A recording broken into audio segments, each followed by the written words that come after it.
Alright, here we go with some more preview danger pack footage. Now we are going to look at some more units that I don't think I mentioned in the previous videos. But of course there's so much stuff in a new pack, it's going to be difficult to get to everything, and we're definitely not going to see all of the different possible interactions between these units, which I think is fine because you want there to be plenty of stuff for people to explore on their own when the pack releases.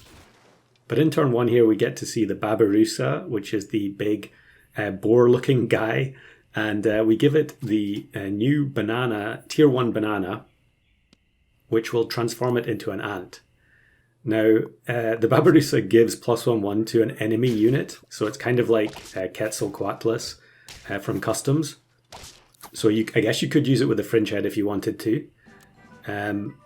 But the banana will transform it into an ant, so we can actually bypass the fact that it has an ability that would actually hurt our team. And clearly it has a very good starting stat line, which is obviously the entire intention of transforming it. So here I'm going to take a couple of additional new units that I don't think were in the previous videos. We've got the Shrew, which again, another one I'm not sure how you pronounce it. I guess I'm going to have to learn that one because there's 2 pets with the same or very similar names in this pack.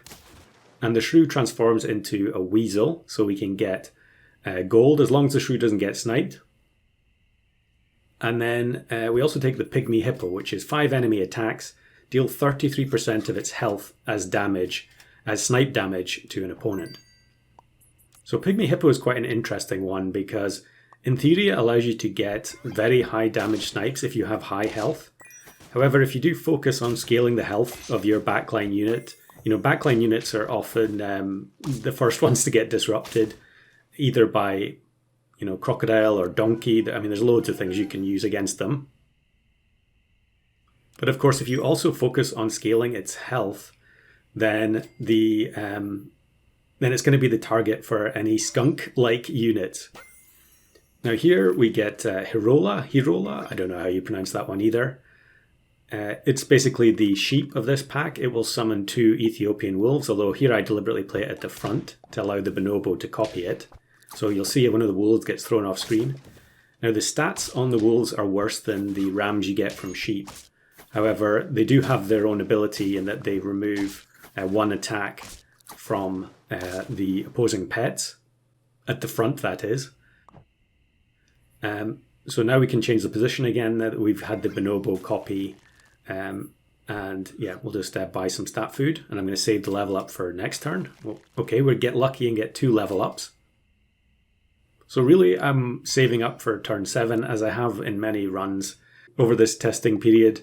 And that's because I'm looking for Red Panda. I'm always interested to see what the Red Panda will offer me, and therefore potentially change the course of a run.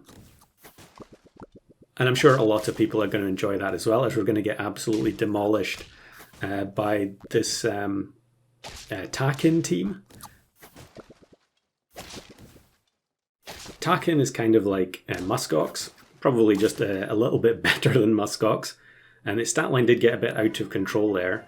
But it does bring up a good point, which I don't think I've mentioned in the last couple of videos, is that some of the testing teams, some of the opposing teams rather, will have been from previous versions of the pack.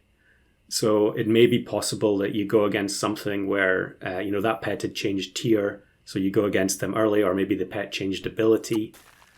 So yeah, the opposing teams are not guaranteed to be reasonable or valid teams that you would expect to see on launch. That being said, it is just generally much better to get to play test games against real-ish opposing teams instead of complete ghosts. I have seen a few people comment saying that the ghost teams have been changed. Actually, it's just the names of the teams. So most of the teams are not ghosts. It just says ghost because the player's name is not available. So we ended up getting Secretary Bird from Red Panda, which is incredible. It works so perfectly with Pygmy Hippo, and I hadn't even really thought about it. But even if the hippo's health gets reduced by skunk or by any other stat reduction method, even just taking a snipe, the Secretary Bird can refill it. And actually, when Secretary Bird was moved up to tier 5, the stat buff that it gives was increased as well. So it's giving 4 HP with every buff, even at level 1. And that means that you can basically use Hippo here in a very similar way to German Shepherd. I mean, obviously it's not going to be as good as German Shepherd, but it can produce some pretty powerful snipes as long as its health manages to stay reasonably high. So I think we should definitely go for the level up on the Secretary Bird. I think in general, these kinds of units, I mean, I have already talked about Red Panda, but these types of units where you can potentially fish things from other packs, and they may have, they may be a bit on the random side, but as we actually lose our Secretary Bird, so we're in a bit of trouble here, I think. Or maybe not, maybe we're going to be able to scrape a tie. Yeah, we do just scrape the tie. But yeah, units like Red Panda, and I'm thinking of Anglerfish in Pack 2, and then Orca and Dumbo Octopus in Star Pack. I think these pets add a lot of replayability, especially in arena mode, because there's always the chance that you could get some combo that would otherwise not be possible in the pack. And I think that's very compelling. Certainly in the last couple of years, most of my runs in Star Pack or Puppy Pack have been runs where I've been trying to make use of Anglerfish and Orca. So yeah, I think Red Panda, definitely an MVP of this pack so far. So we've got a pretty strong team going here, I think. As long as our Secretary Bird doesn't get sniped, and we can definitely look for Okra to protect it, so we get it there. And then we're taking another level up. I don't think I got anything that I wanted on the level up there. And we're going to freeze Vanilla Bean, which I'm doing pretty regularly at the moment. Now, this is a very funny team where we go against triple Tamarin with Amsterdam Albatross. They get double Red Dragon, but because we bought the Okra last turn, the Secretary Bird just absorbs all the crisp. Now, it did look like they had higher level Red Dragon there, but the Red Dragons went off before the Salmon of Knowledge, I think, which is why the Hippo didn't lose the Lemon. So, freezing Baycat. I have used Baycat in the other videos already as well. It's just another very fun unit because it can produce units from outside the pack. And then look at this, I end up getting 3 of them, so I'm definitely freezing those. And probably we'll just combine the Hirolas together and then bring in the tier 6 summon instead. So, big Badger team here. I think we might be in some difficulty. I should mention that, of course, the Hippo, I think, targets the lowest health. So yeah, it was guaranteed not to hit the Scorpion or the Badger there. But in the end, the Lemon helps us get the victory. Yeah, looks like I'm not going to take the Judean Date there, which allows you to get both Melon and Steak. It is very useful, obviously, to be able to have access to those 2 very strong perks, but of course it is much more expensive. And then now, look at this. This is a very strong team. 50-50 Buffalo with Coconut, turn 13. It's level 3 Goat, level 2 Dragon. But the Hippo does some great damage, and because they have literally 0 disruption other than the Octopus, which is behind the Buffalo, we actually take that team down. That was super satisfying when it happened. I thought that was almost a guaranteed loss.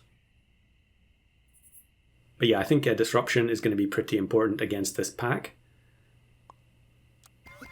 Funny seeing that warning, because normally I don't play with the warnings on, but the settings just get reverted on the test server, so I think I just left it as is. Now, the only pet here that I really want to get rid of is the Shrew. We do have the perk on it that summons a fish, and actually you can see there that the Shrew got sniped before it became a Weasel, so we didn't get any gold. And then here's a strong Velociraptor team. I think probably this time this squad's going to be a bit too beefy for us to get past. Or maybe not. It's going to be a tie. We'll take it. I wonder if that was determined by the fact that the Baguette removed one of the strawberries. Might as well go for Secretary Bird level 3.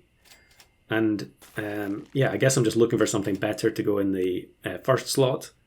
Generally, in a lot of these games, what I was doing was looking for blue whale and then transforming it into something else. So here we actually face a skunk. It's not the strongest looking pack 1 team for turn 15, but you can see they actually had 2 skunks. And the secretary bird is clearly able to bring back the hippo's health and allow it to snipe for high damage. So we get the level up. Still not sure what I'm looking for. There's the blue whale, but I don't have the chickpea frozen. So chickpea would allow me to transform the whale into something else. And as you can see from the whale's ability, it would actually ruin my team if I drew or lost. But you know what? I got to turn 16 here and I thought we might as well go for it. We're just going to see what happens. We don't get the chickpea on the last roll. So we're just going to risk it and see what happens. And it's a unicorn pack team. I feel like Danger Pack might have a pretty solid matchup against unicorn, but I could be wrong. It'll be interesting to see how people start making use of this stuff when it goes live. But in that particular battle, it wasn't much of a contest. Might have been a different story if we didn't get exactly the pet we needed from the red panda.